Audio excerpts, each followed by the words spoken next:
5 minute বক্তব্য দেওয়ার সুযোগ করে দেওয়া হোক।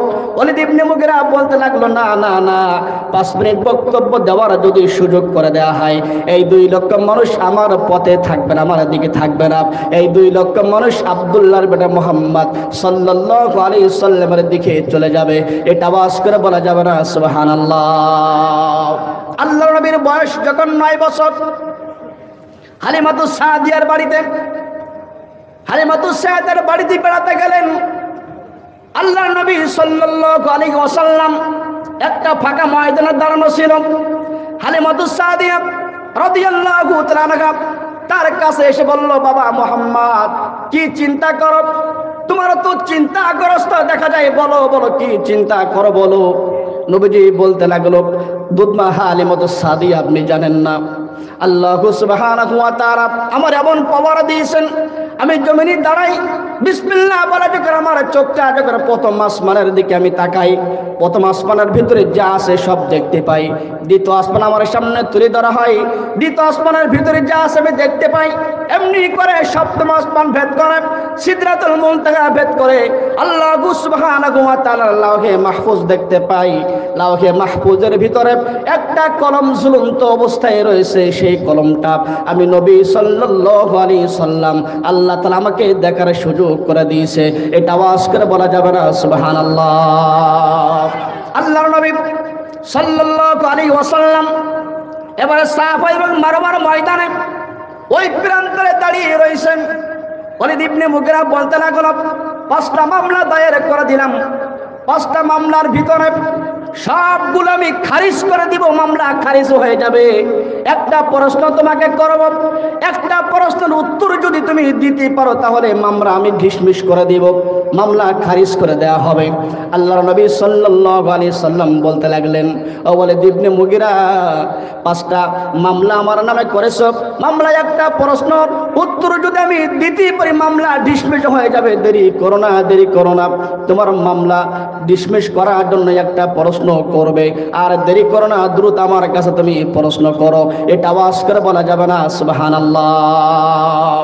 ওয়ালিদ ইবনে মুগিরা বলতে লাগলো, আব্দুল্লাহর বড় মুহাম্মদ সাহেব, 2 লক্ষ মানুষের ভিতরে একজন ব্যক্তি আছে যেগুলো যার সন্তান, ওই যার সন্তানের নামটা তুমি যদি বলতে পারো তাহলে আমি মনে করব তুমি সত্য নবী। আবু জেহেল সেখানেও দাঁড়ানো আছে। আবু জেহেল বলতে লাগলো, শোনো ওয়ালিদ ইবনে মুগিরা, আমি একবার নবীর সামনে গেলাম, নবীর সামনে যাওয়ার পরে আমার পকেটের ভিতরে একটা খুরমা ছিল, খুরমাটা বের করলাম, বের করার পরে বললাম, ভাতিজা মুহাম্মদ, এই বিষওয়ালা খুরমা দিয়ে আমি যদি মাটির ভিতরে গেড়ে দেই তাহলে গাছ বের হয়।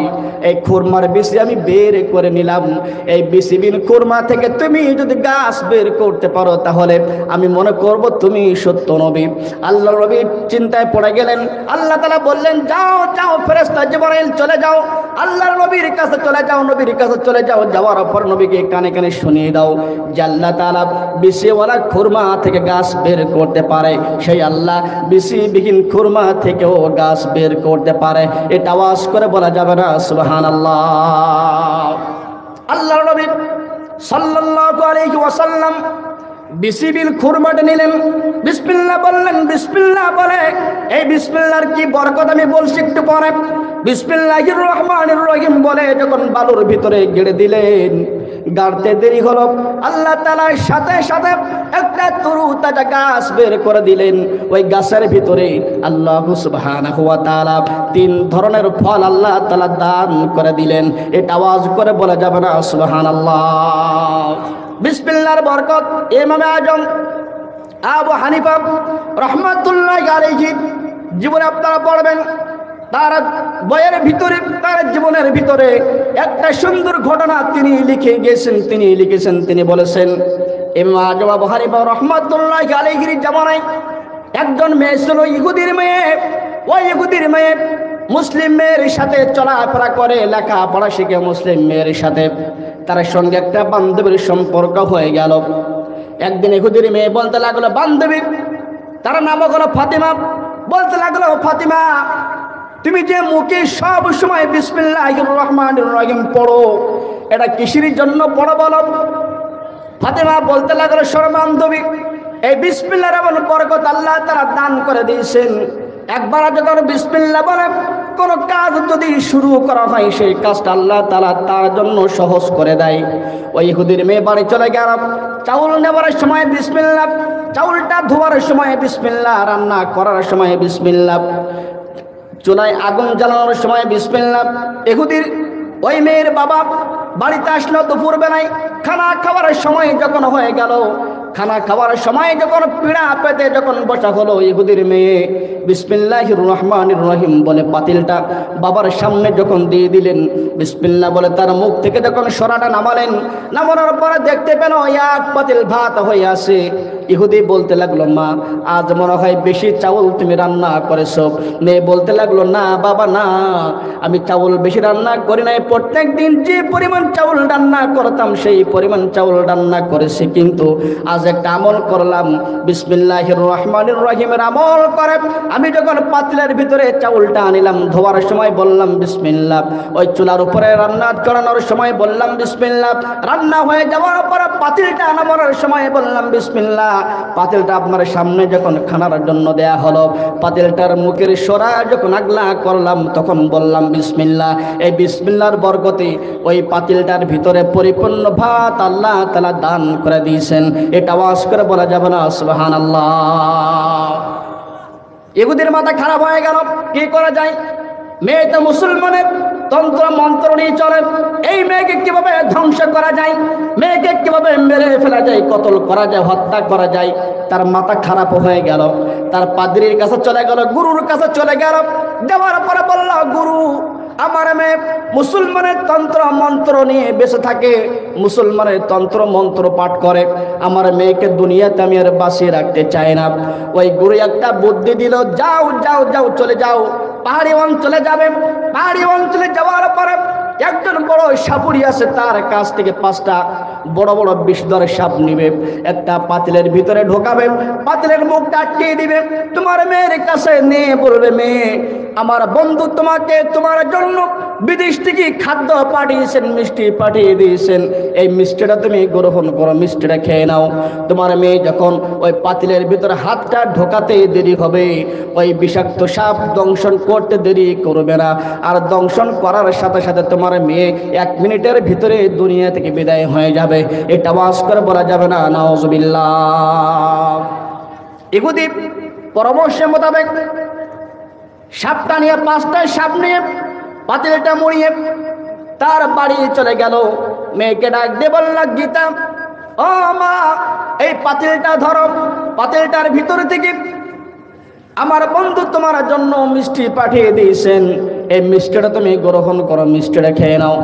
ওই মেয়েটি এবার ওই পাতিলটা যখন ধরলেন, ধরার সময় বললেন বিসমিল্লাহ, পাতিলের মুখটা যখন খুললেন, খোলার সময় বললেন বিসমিল্লাহ, বিসমিল্লাহ বলার পরে পাতিলের ভিতরে যখন হাতটা ঢোকালেন, হাতটা ঢোকানোর সাথে সাথে আল্লাহ তাআলা ওই সাপের কাছে টেলিফোন করে বলে দিলেন, সাপ তুমি আর সাপ থাকতে পারবে না, বিসমিল্লাহর বরকতে জান্নাতের বড় বড় 5টি মিষ্টি হয়ে যাও। এটা আওয়াজ করে বলা যাবে না সুবহানাল্লাহ? এবারে মেয়েটি বিসমিল্লাহ বলে পাতিলের ভিতরে হাতটা ঢোকানো, 5টা বড় বড় মিষ্টি হয়ে গেল। মিষ্টি যখন মেয়ে খাওয়া শুরু করে দিল, বাবা চর্চিত হয়ে গেল, কি ব্যাপার, আমি তো সাপ আনলাম, বিষধর সাপ, আর মেয়ে তো মিষ্টি বানিয়ে খেয়ে ফেলল। পরের দিন আবার চলে গেল, ওই গরুর বাড়ি চলে গেল, ওই পাদ্রীর বাড়ি চলে গেল। যাওয়ার পরে বললাম, আমার মেয়ে সেই সাপটা মিষ্টি বানিয়ে খেয়ে ফেলে দিল, ও গুরু আর কি পরামর্শ আছে আমাকে দিন। এবার গুরু বলতে লাগলো, তোমার হাতের একটা আংটি দেখা যায়, স্বর্ণের আংটি, ওই স্বর্ণের আংটিটা তোমার মেয়ের কাছে দিবে, বলবে গুছিয়ে রাখতে। তোমার মেয়ে আংটিটা নিয়ে যখন একটা জায়গায় রেখে দিবে, ওখান থেকে আংটিটা চুরি করে তুমি সমুদ্রে ফেলে দিবে। ওই সমুদ্রে ফেলে দেওয়ার পরে অন্য সময় মেয়ের কাছে আংটিটা যখন তুমি চাইবে দিতে, যখন না পারবে রাগান্বিত হয়ে তোমার তরবারে দিয়ে মেয়ের কল্লা থেকে গর্দান আলাদা করে দিবে। এটা আওয়াজ করে বলা যাবে না নাউজুবিল্লাহ? পাদ্রীর কথা মতো বাবা বাড়িতে আসলো, আসার পরে ওই আংটিটা মেয়ের কাছে দিলাম। মেয়ে আংটিটা নেওয়ার সময় বললেন বিসমিল্লাহ, আংটিটা রাখার সময় বললেন বিসমিল্লাহ। বাবা দেখলো আংটিটা নেওয়ার পরে বাবা যখন সমুদ্রে ফেলে দিল, সমুদ্রে ফেলে দেওয়ার পরে আল্লাহ তাআলা একটা মাছকে টেলিফোন করে দিলেন, মাছ ওই আংটিটা যেন দরিয়ার তলে যেন তলিয়ে না যায়, তোমার পেটের ভিতরে আংটিটা তুমি সংরক্ষণ করে রেখে দাও। আংটিটা মাছের পেটের ভিতরে আল্লাহ তাআলা ঢুকিয়ে দিল। এবার মাছটি একটা জেলের জালের ভিতরে ধরা পড়ল। জেলেটা মাছটি নিয়ে বাজারে তুললো বিক্রি করার জন্য। ও ইহুদি বড় মাছটি দিকে লোভ সামলাতে না পেরে মাছটি কিনে বাড়ির ভিতরে যখন আনলো, মেয়েকে বলল, মা এই বড় মাছটা রান্না করো, একসঙ্গে আমরা খানা পেনা পান করব। মেয়েটি মাছটা যখন ধরলেন, ধরার সময় বললেন বিসমিল্লাহ, মাছটা কাটার সময় যখন বললেন বিসমিল্লাহ, মাছটা যখন অর্ধেক করে ফেললো, ফাইল যখন করলো, এই পেটটা যখন মাছের পেটটা যখন কাটা হয়ে গেল, কাটতে দেরি হলো, ওই স্বর্ণের আংটিটা ওই মেয়ের হাতে আল্লাহ তাআলা পৌঁছে দিতে দেরি করে নাই। এটা আওয়াজ করে বলা যাবে না সুবহানাল্লাহ। আংটিটা পাওয়ার পরে মেয়ে এবার আংটিটা নিয়ে ঘরের ভিতরে প্রবেশ করার পরে দেখতে পেল কি ব্যাপার, আমি যে আংটিটা রেখেছিলাম সেই আংটি তো পাওয়া যায় না, নিশ্চয়ই বাবার কোনো ষড়যন্ত্র। আংটিটা আরেক জায়গায় সুন্দর করে রেখে দিল। দুপুর যখন হয়ে গেল, খাওয়ার সময় যখন হয়ে গেল, বাবা বলল, মা আমার স্বর্ণের আংটি আগে দাও, নাইলে আমি খানা খাবো না, তোমার উপরে আমি কিন্তু টর্চারিং করা শুরু করে দিব। এবারে মেয়েটে বিসমিল্লাহির রহমানির রহিম বলে আংটিটা বাবার হাতে যখন দিয়ে দিল, বাবা বলতে লাগলো, মা রে মা, এই আংটি আমি তো সমুদ্রে ফেলে দিয়েছিলাম, আংটি তোমার কাছে কিভাবে আসলো বলো। এবারে মেয়ে চোখের পানি ছেড়ে দিয়ে বলতে লাগলো, বাবা আমি যে বিসমিল্লাহর আমল করি, বিসমিল্লাহর আমল সাধারণ করে আমল না, এই বিসমিল্লাহর আমল করবে যারা হাউজে কাউসারের পানি পাবে তারা, বিসমিল্লাহর আমল করবে যারা আল্লাহু সুবহানাহু ওয়া তাআলার নবীর সুপারিশ পাবে তারা, বিসমিল্লাহর আমল করবে যারা দুনিয়াতে শান্তি পাবে তারা, বিসমিল্লাহর আমল করবে যারা সব কাজ আল্লাহ তাআলা তাদের জন্য সহজ করে দিবে। এটা আওয়াজ করে বলা যাবে না সুবহানাল্লাহ। এবার ইহুদি বলতে লাগলো, মা যার বাড়ি থেকে বিসমিল্লাহর আমল করা শিখেছো তার বাড়ি নিয়ে চলো, আমি আর মুশরিক থাকতে চাই না, আমি কালেমা পড়ে ইসলাম গ্রহণ করে মুসলমান হতে চাই। এটা আওয়াজ করে বলা যাবে না সুবহানাল্লাহ।